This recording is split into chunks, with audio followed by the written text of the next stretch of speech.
Welcome to our first episode in the Financial Poise series, Life Sciences and the Law, a deeper dive. Today's session is entitled Current Issues in Funding Your Life Sciences Company, and we'll be focusing on current financing trends, how to find investors, what should be in your pitch deck, how to make your company more attractive to investors, and the legal fundamentals of financings. There have been some gigantic deals in biotech in the last year. Some of the headliners for 2025, according to Fierce Biotech, include Isomorphic Labs raising 600 million, Kylera raising 600 million, Verdiva Bio raising 410, Tubulus raising 400, Maplight raising almost 375. Some big deals. But however, for a lot of life sciences companies, it has been a tough year to be raising money.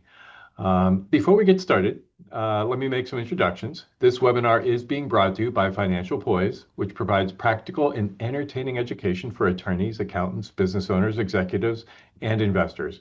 You can read more about Financial Poise on slide 48. Our panelists joining me today are Ed Amer, a corporate partner at Goodwin, Colin Kirby, a corporate partner at Foley Hoag, and Jeff Bodel, a corporate partner at Morgan Lewis. I'm Jay Riley. I'm a corporate partner at Foley Hoag. You can see our names on slide 5, and you can read our bios on slides 43 to 46. However, neither Financial Poise nor we intend for this to be an infomercial, so we're not going to take 10 minutes telling you about ourselves and our background. We're going to dive right into the content. If you do want more information about any of us, please feel free to look back at our bio slides at the end of the deck.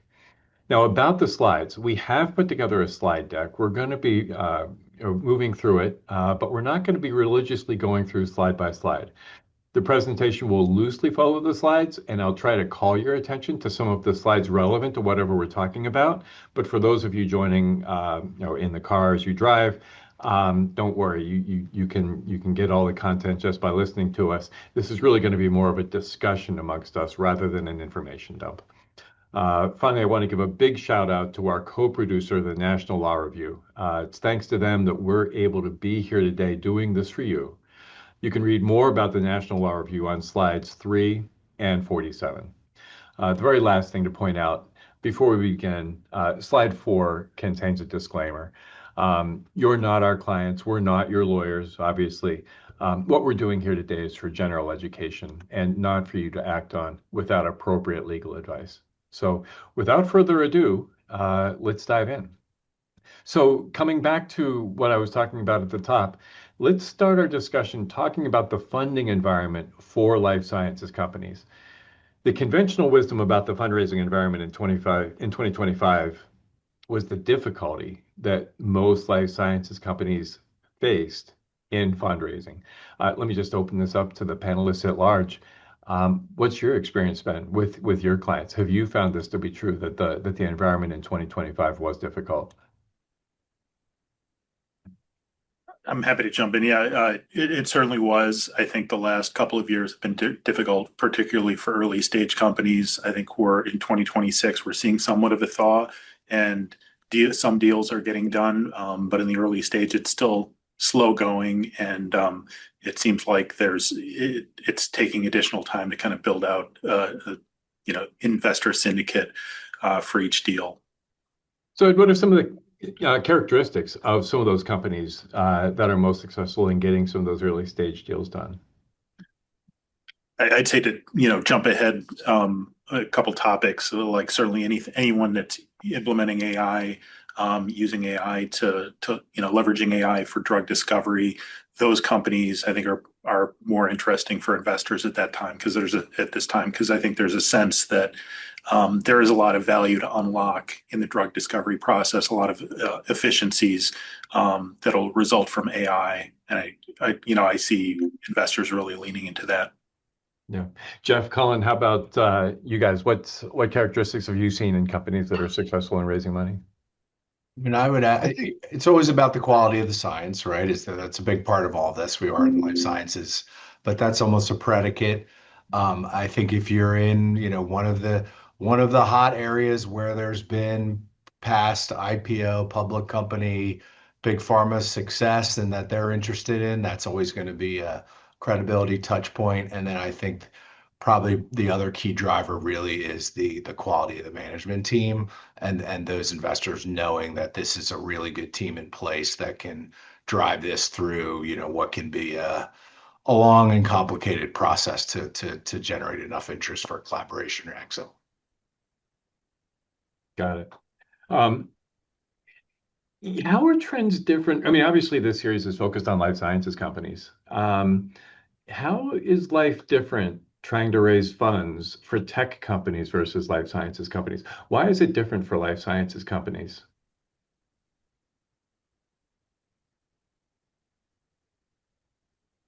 One of the things, I guess I'll just jump in there. I mean, one of the things that really jumps to mind is, it's a different value proposition, right? With tech companies, there's a product almost immediately, whereas with life sciences companies, the play is much longer, and the risks are greater.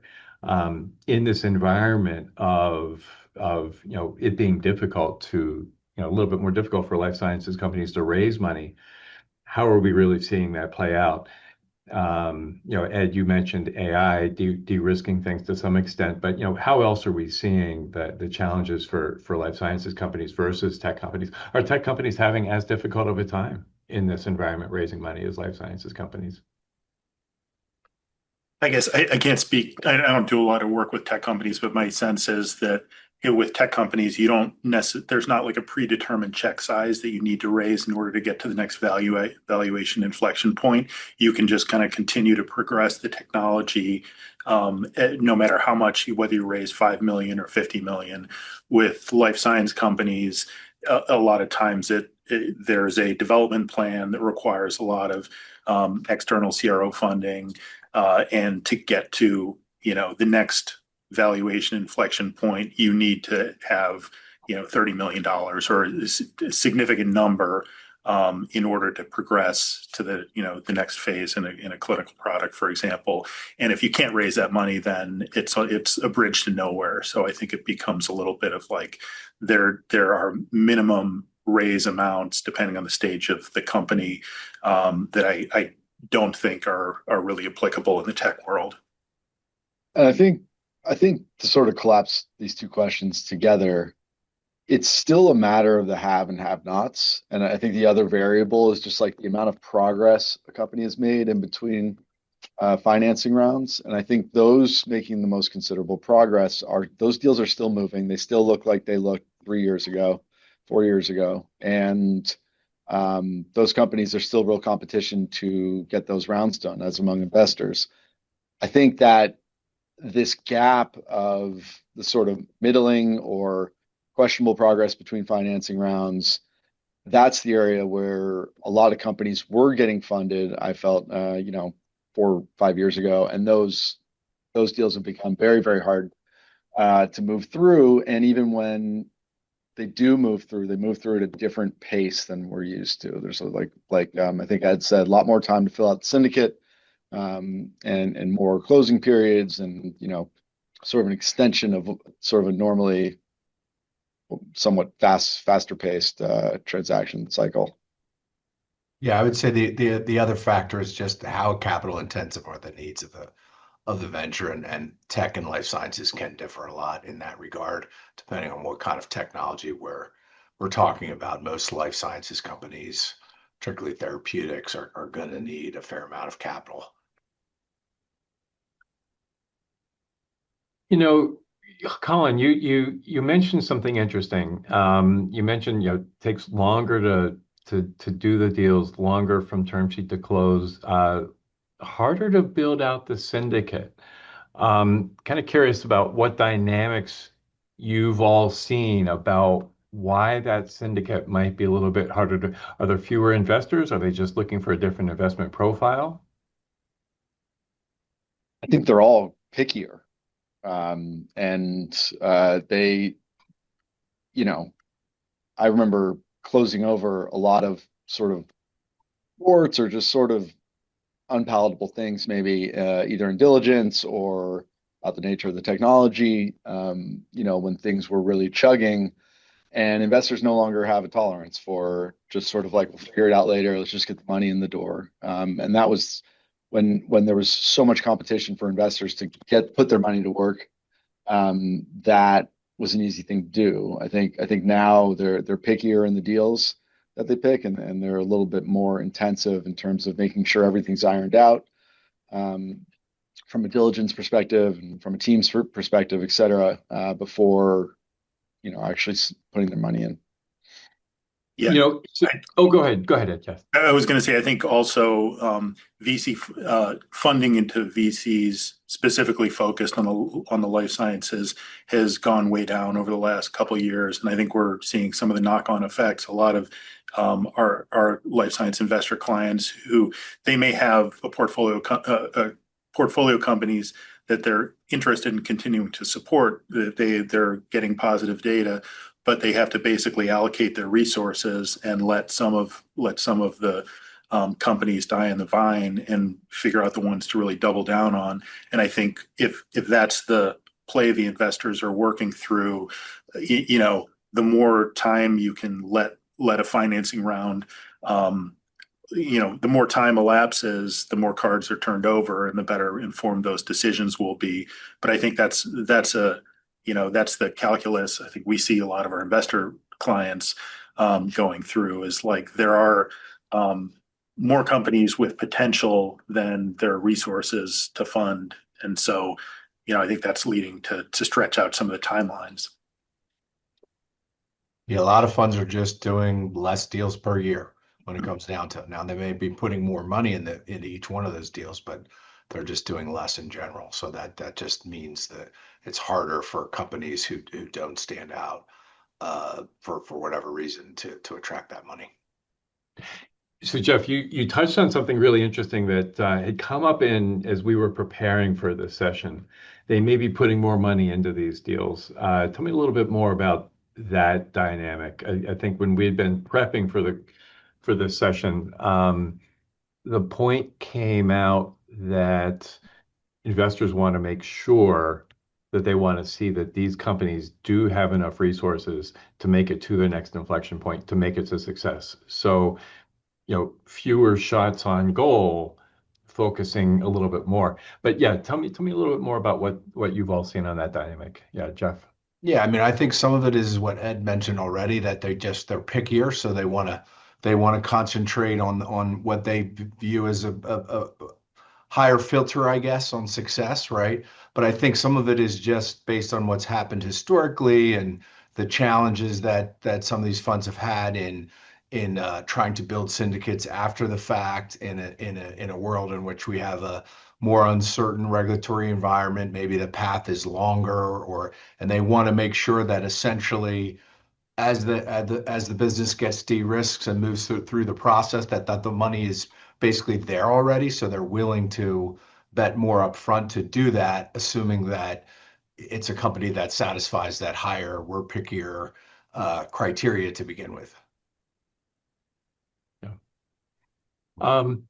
And I want to come back to a point that you made sort of at the very beginning, talking about the AI companies. The stereotype is certainly that companies with an AI connection do have an easier time getting funded. I mean, I certainly see, some of my clients who don't really have an AI tie-in, finding one, finding a reason to drop the acronym AI into their deck. Why is it that AI companies are having an easier time getting funded? And is it flash in the pan, or are we really seeing the beginning of a true revolution here? I mean, I think it's a longer term trend. I mean, people jokingly will say, well, it's sort of similar to the dot-com era where you stick .com onto your name and then you can double the amount of funding that you can raise. But there are, I think there are absolutely efficiencies that can be gained by using AI in the drug development process. And I think others have probably had similar conversations where they have companies that are basically like testing their their thesis on a library of compounds that are all AI generated, and you can basically run tests against billions of like every possible molecule permutation that AI can that AI can come up with. And then when you discover, a molecule that works with a specific target you're interested in, you can basically like then reverse engineer and figure out, okay, how do I build this molecule that is just, a created by AI, but now because it was successful in kind of preclinical screening, we want to render it into an actual molecule. And I think that's certainly appealing for, and the efficiencies in the process are obvious, rather than actually having it screen every compound in a big compound library, a physical compound library. Yeah, that's great. Gonna pivot a little bit. 5, 10 years ago, having pharma participate in your round was a little bit frowned on. Is that still the case? What are you seeing in terms of pharma participation in these rounds, or a strategic collaborator participating in rounds? I mean, it certainly varies on a company by company basis, but I think there are a lot of companies now who have really opened up to the concept of taking in some strategic money, particularly as they want to do larger rounds, because frankly, it's the only way to get to that large round price point. And I think all three of the kind of constituencies, the underlying company, the VCs who may be in already, and the strategics have gotten much better at playing with each other in the sandbox than was always historically the case. So I think there are good frameworks that if a company wants to go down that route, now they can do that. Yeah. Yeah, and What I are think the? Oh, go ahead, Ed. I was going to say, I think it's been helpful that I think pharma, they've relaxed all the tentacles that they used to impose on a company wanting like a option on the company's crown jewel. A lot of the kind of contractual preferences on acquisitions or acquisitions of the company or the assets, those they've kind of taken a step back and realized, okay, if we're at least in the boardroom and we can keep an eye on a company, then we'll have the chance to make an offer at the appropriate time.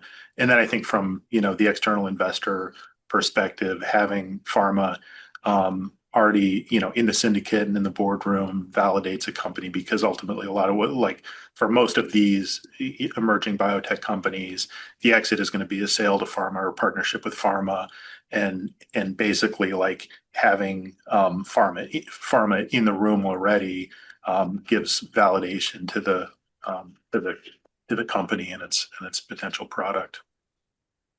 I think there's a corollary there to technology generally, where corporate venture capital, strategic investment, not necessarily like the one you wanted leading your round at any point. And I think there's been more of a willingness to have them lead and co-lead. I think the tentacles are still really there with corporate venture capital. They still want a bunch of bells and whistles that a financial investor won't necessarily ask for, and they're a little bit more short-sighted, if you will. But like also when there's a limited amount of capital on the table, again, like my company, my founder clients are going to be willing to take that capital in, as opposed to no capital. Great. What are you seeing in terms of the willingness of investors to double down on the companies that they funded and make follow-on investments in their existing portfolios? Are they willing to concentrate capital? And I guess in what are the scenarios that make that more likely?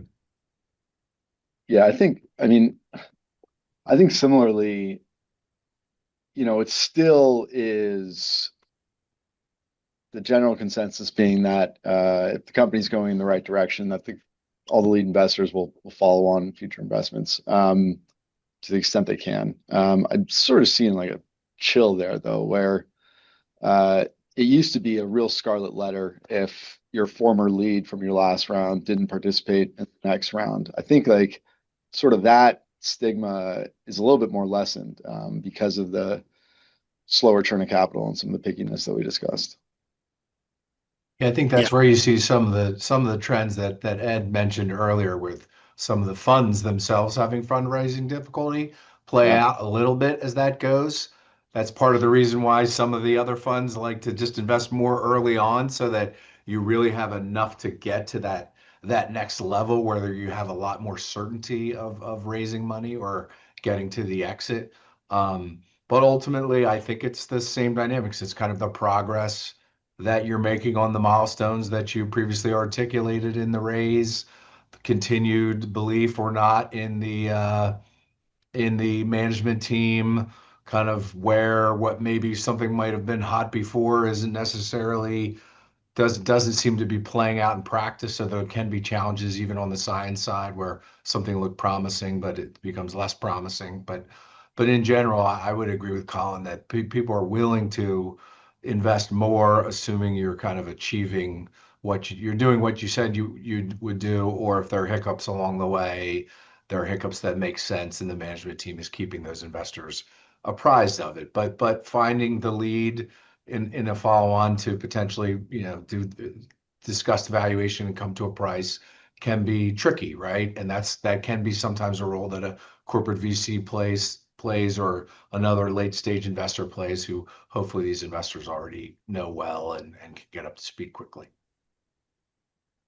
And I would say also, like, I think I've seen at least more pay to plays being installed. I think there's an understanding that if you're an investor in a syndicate and you don't continue to support the company, you're going to be subject to mistreatment by the rest of the investor syndicate and likely wash down the cap table. So I think that also, is, I think, leading to some of the delays in getting the initial financing round in place we talked about earlier, to build out the syndicate, because everybody, I think for the most part, people understand that committing to this round likely means committing to continued support of the company, unless you're willing to, again, get diluted and potentially have your investment significantly devalued.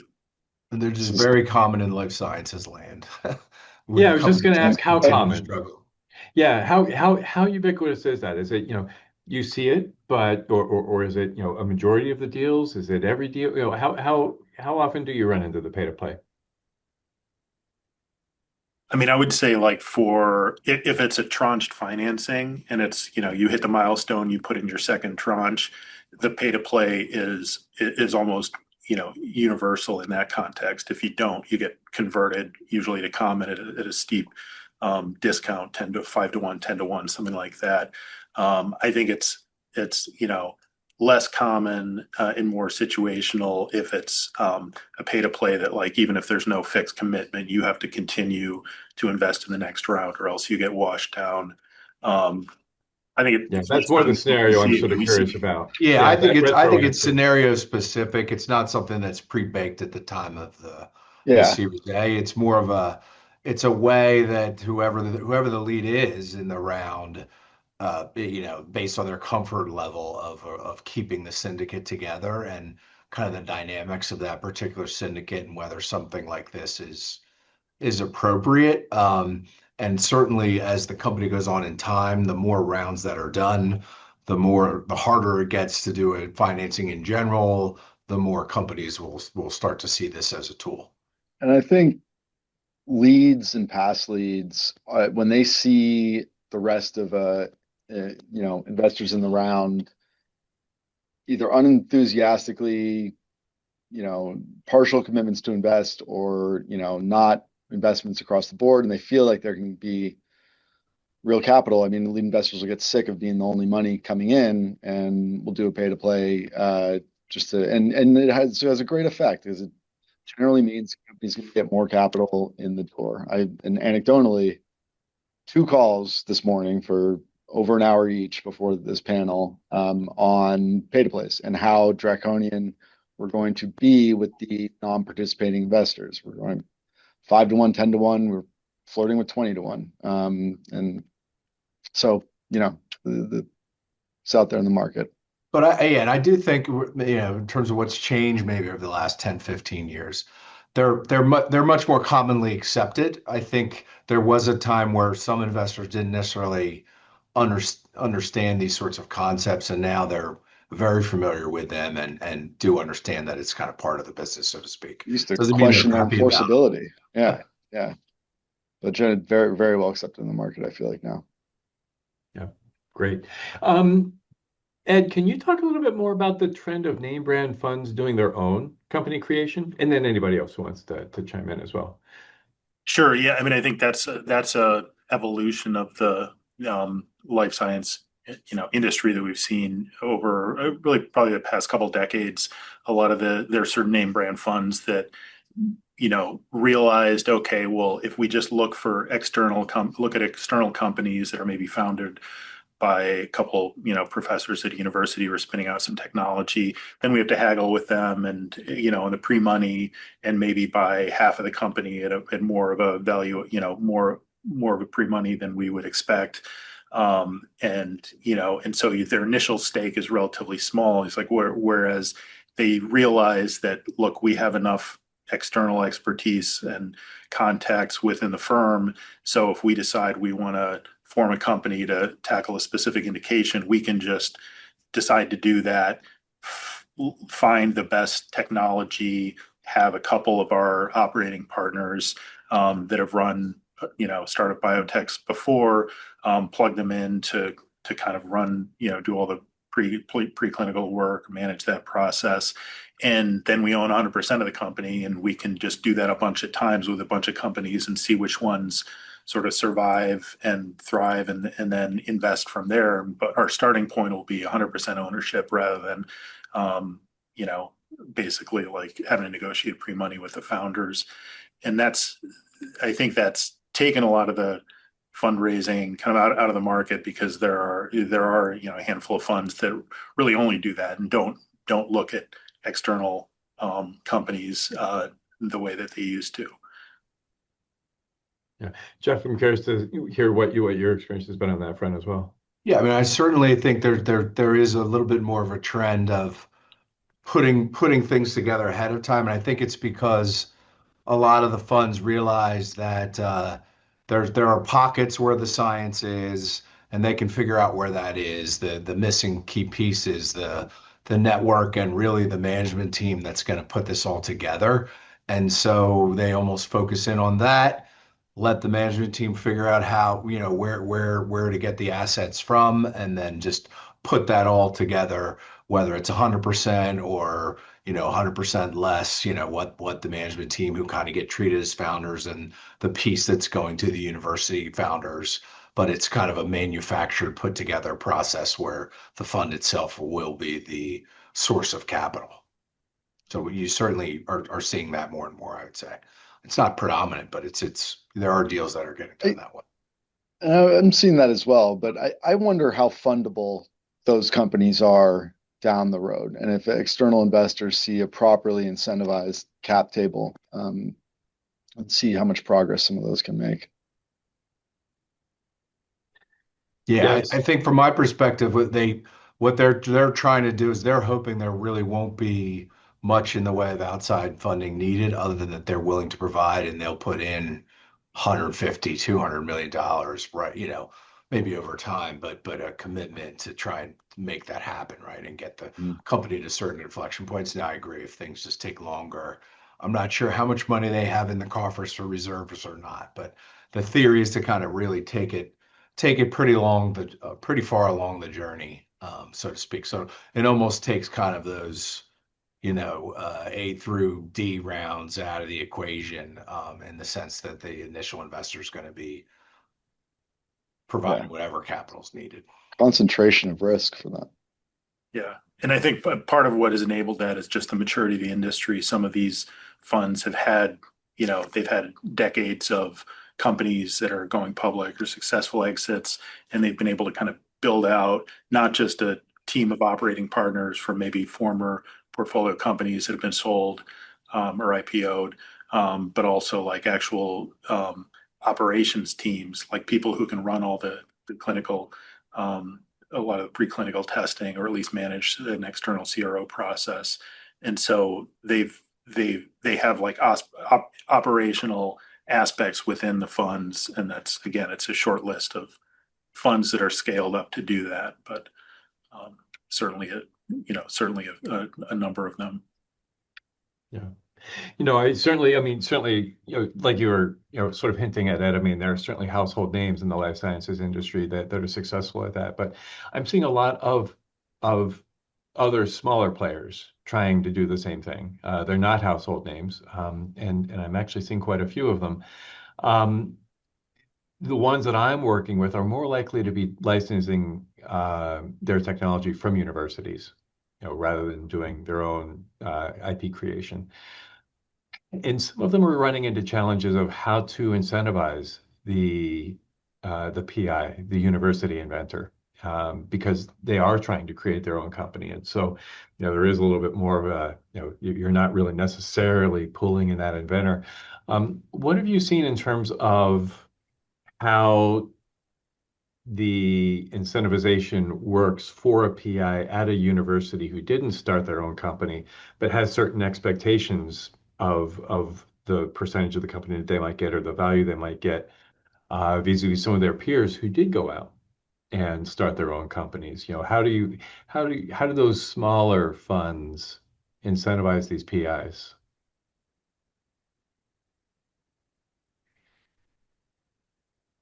What I've seen is consulting agreements and sponsored research agreements, but that doesn't necessarily make the PI happy. And to Colin's point, um, if with these smaller plays, you don't necessarily have a cap table that's investable because you don't necessarily have that all important scientific founder as engaged in the company as if they had founded the company on their own.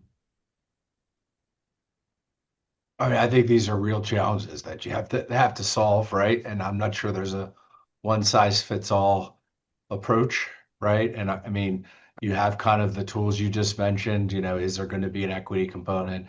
Is there going to be any sort of ongoing role for that person within the organization to serve in some sort of capacity that justifies some sort of equity, and whatever you need to impress investors. But I do think these are challenges. I think it's going to be hard for an investor to invest in a company that doesn't really have a really good management team, including the ongoing kind of research piece of this, right? So I I think that's a challenge, right? I think it would be hard to get ongoing funding if you haven't really thought through what's going to be attractive to these funds to invest into, to build, put it in a different way. How is that, forget about the money for a second. How is that company going to be successful over the next 5 to 10 years in reaching the milestones, right?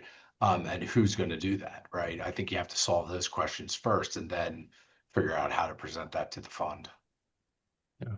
That's actually a really great segue. I want to switch gears a little bit and talk about attracting investors and making your company more appealing to investors. Let's segue from the sort of more larger trends to the more practical.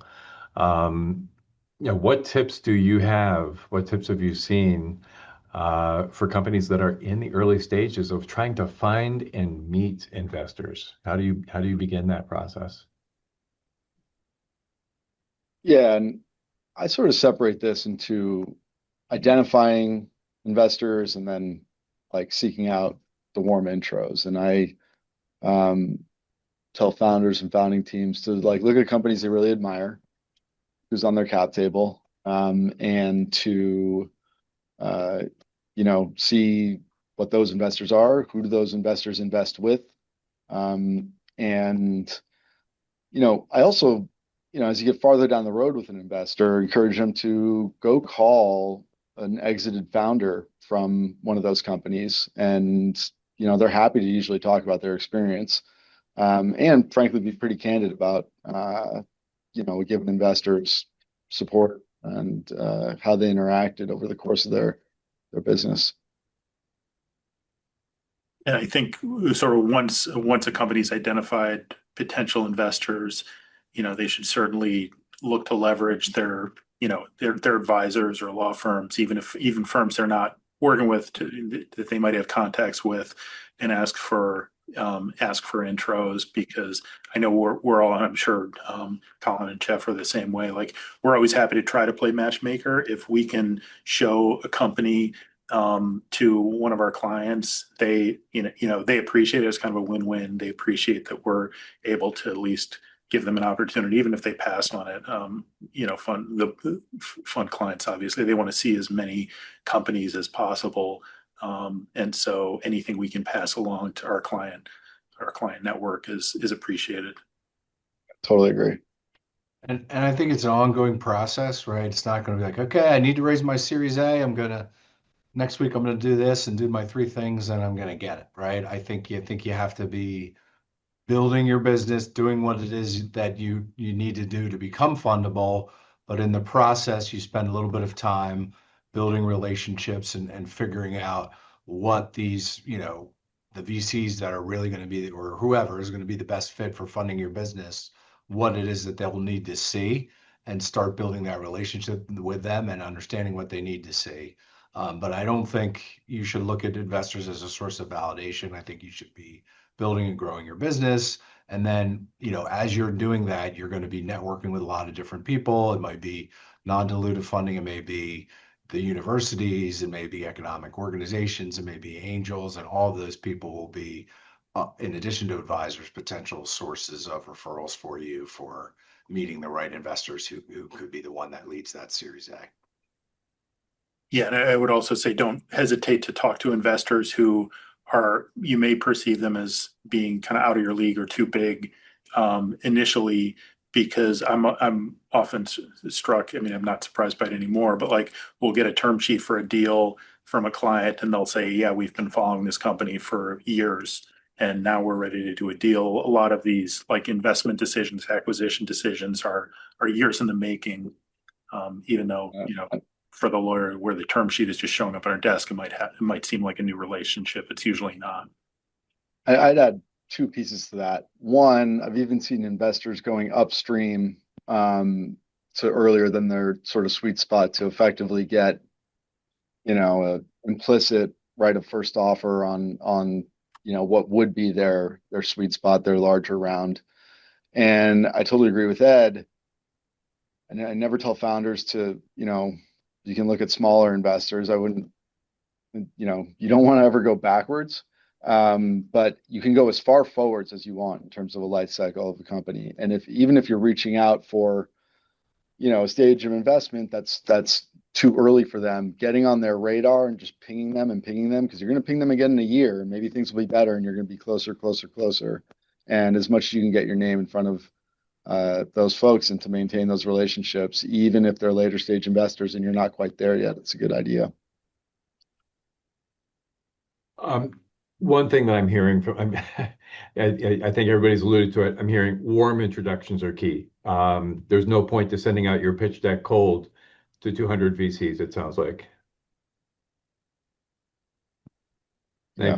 I think I'm seeing everybody sort of nodding and disapproval. So, you've given us some good tips about, mining the network, finding some very specific connections.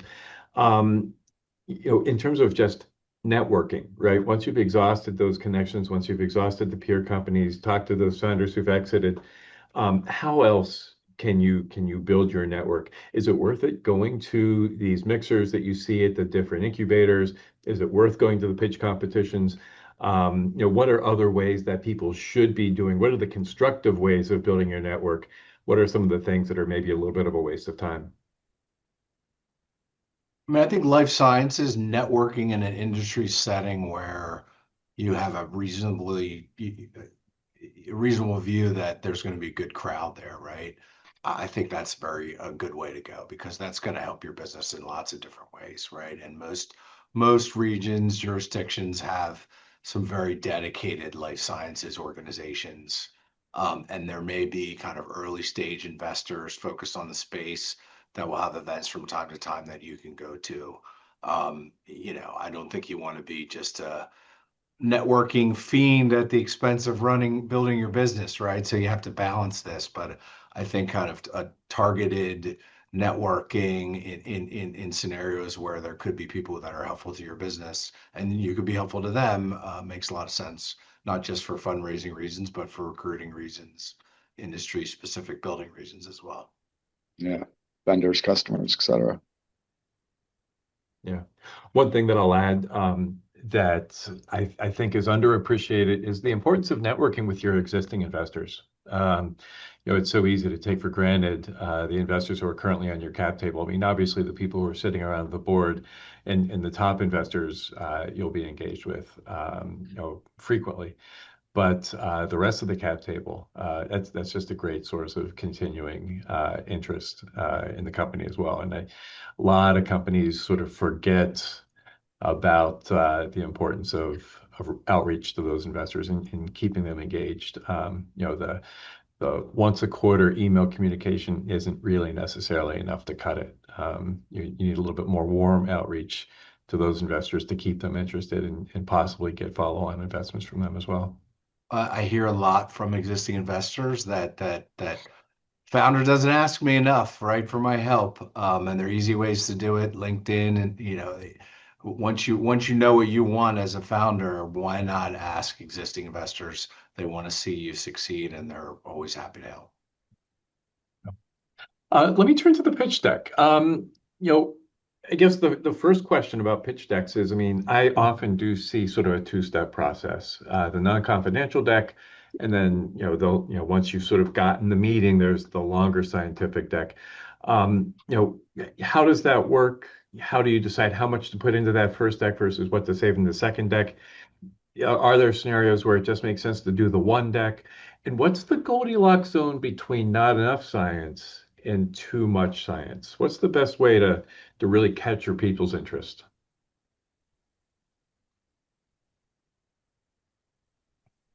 Sorry, I packed a lot of questions in there. I guess let me unpack that a little bit. I guess the first question would really be, is this two deck approach, the get their interest deck followed by the longer deck, is that still what you see, or are trends on that changing? What do you get into that? My take is that the one-page teaser is still valuable.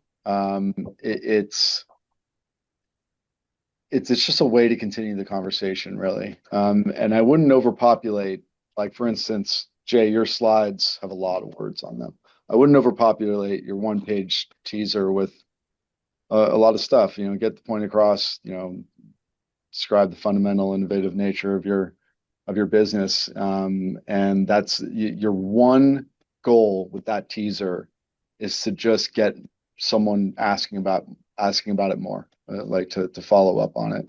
I still see those used quite a lot.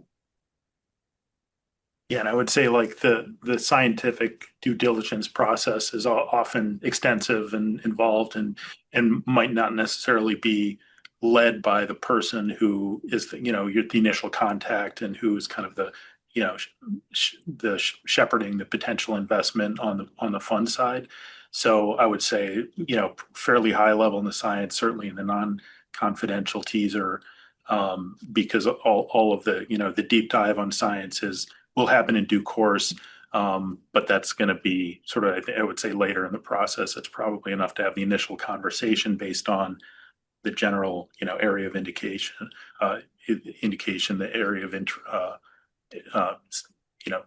kind of focus of the company, as well as the management team, and then, again, the IP diligence will play out in due course. Yeah, I would agree. It's not just about the science, it's about how this particular team is going to get that science to a point that gets the investor their ROI. So kind of focusing on that, and then almost assuming that the science is valid and will be vetted is a good way to go. Yeah. Slide 16 has some tips of what should be in the pitch deck. What are the most common mistakes that you see in your clients' pitch decks? What would you fix the most?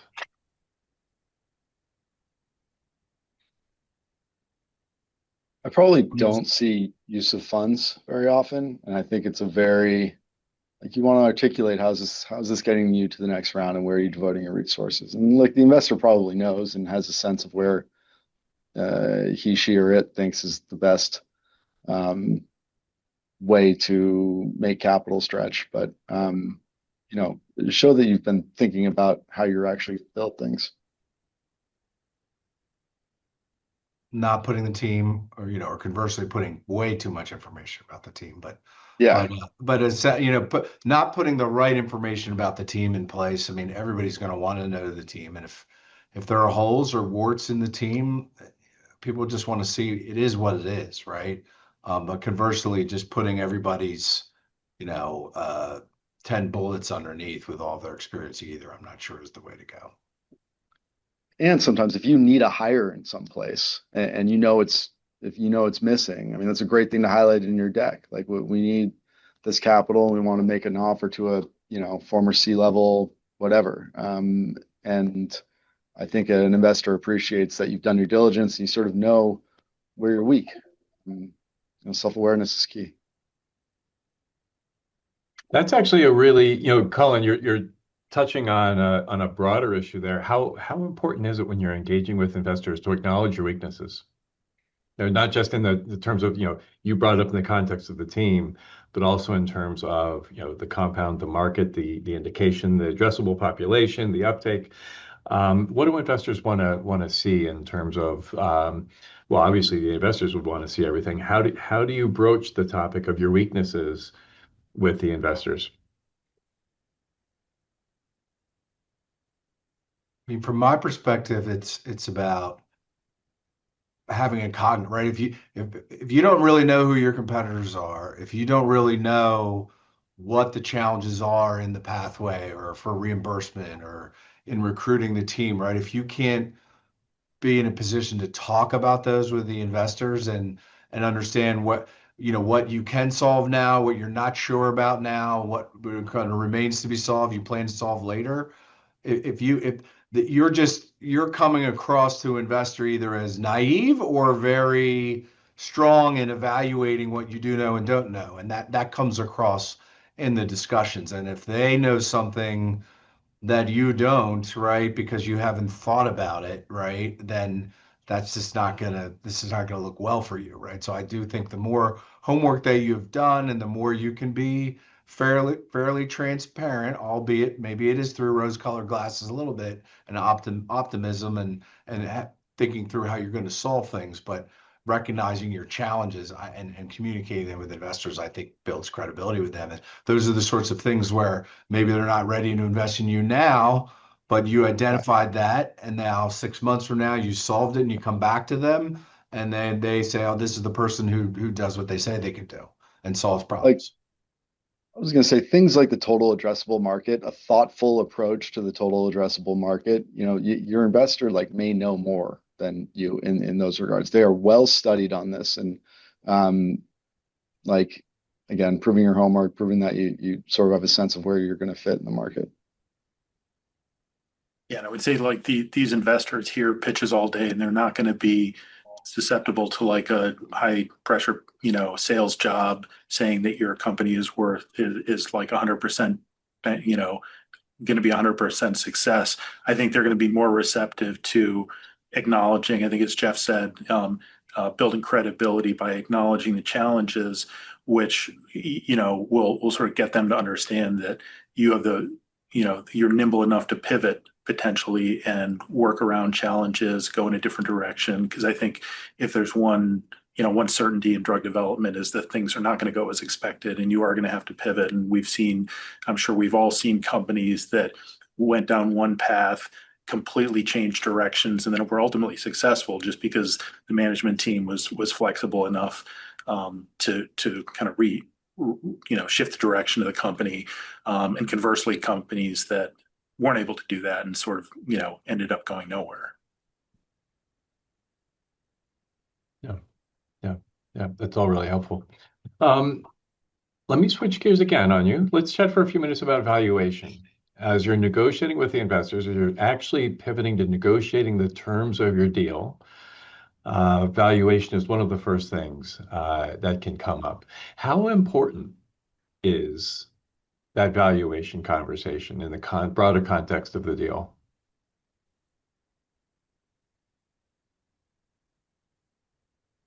I mean, I I think you think have to build interest, right? You have to get interest. And if no one's interested, then valuation doesn't matter, right? But I I was, think I was going to say, once you have someone at the dance and willing to, dance with you, then at that point, then it becomes kind of, that's the inevitable next conversation is what is this thing worth?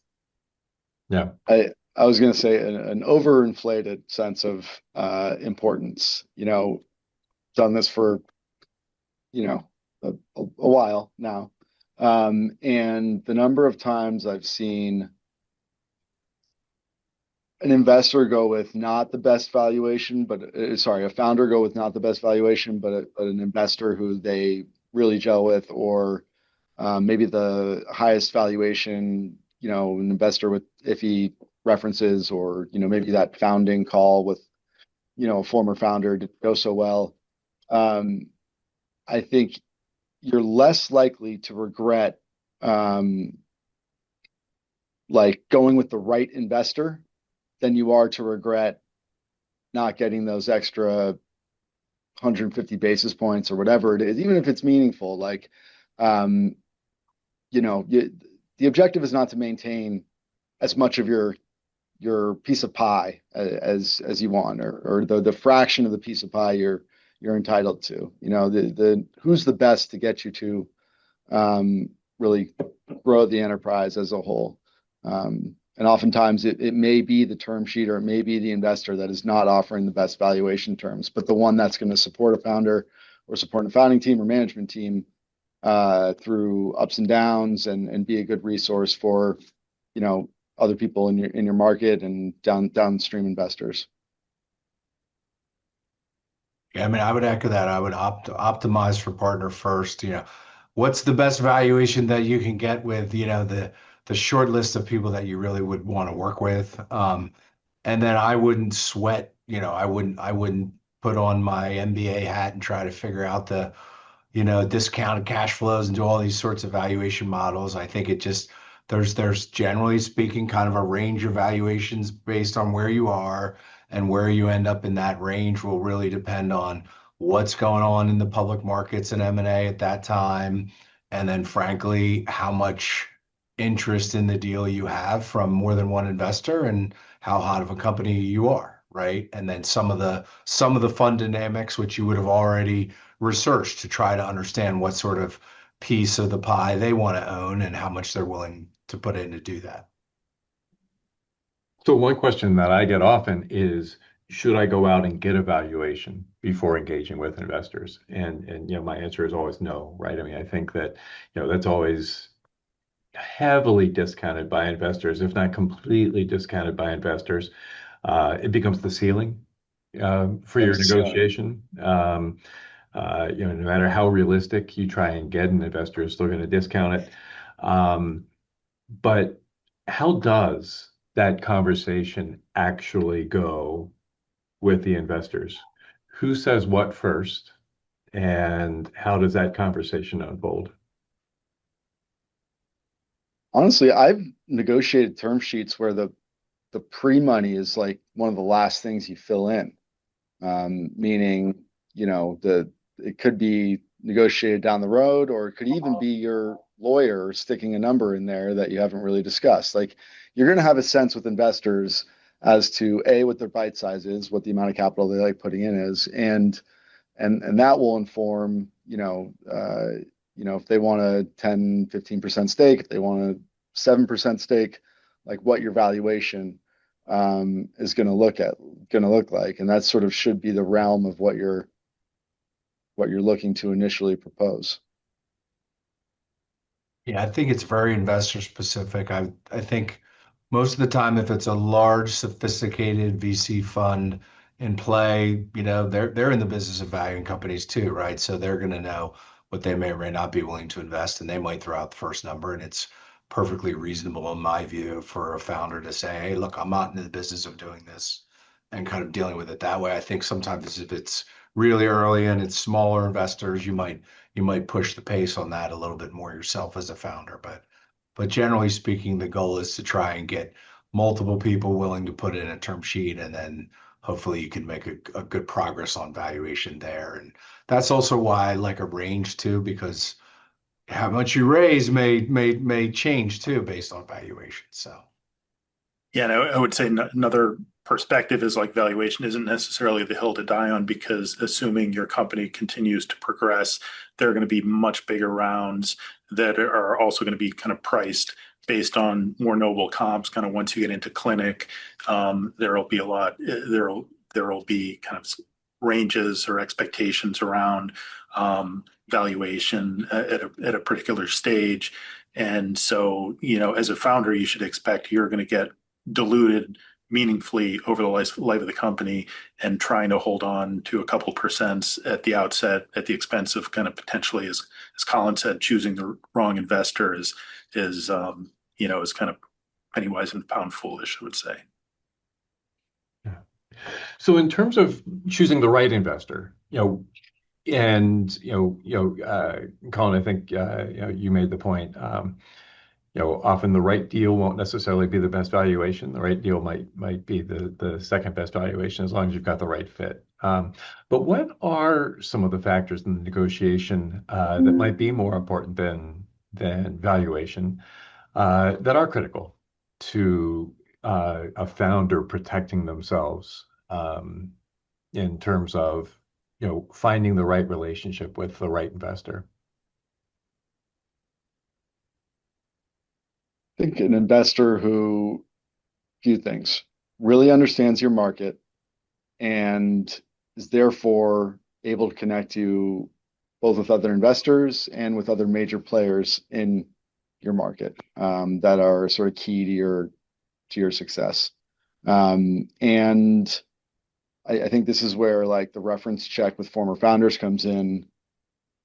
Like there may come a time where you need a little bridge term sheet, and you need a signature from your lead investor from your last round, just to start marketing the next round or start marketing a bridge. And like you want an investor readily able to sign those things and support you, even if there have been a few hiccups along the way. And look, like more seasoned investors are almost always a better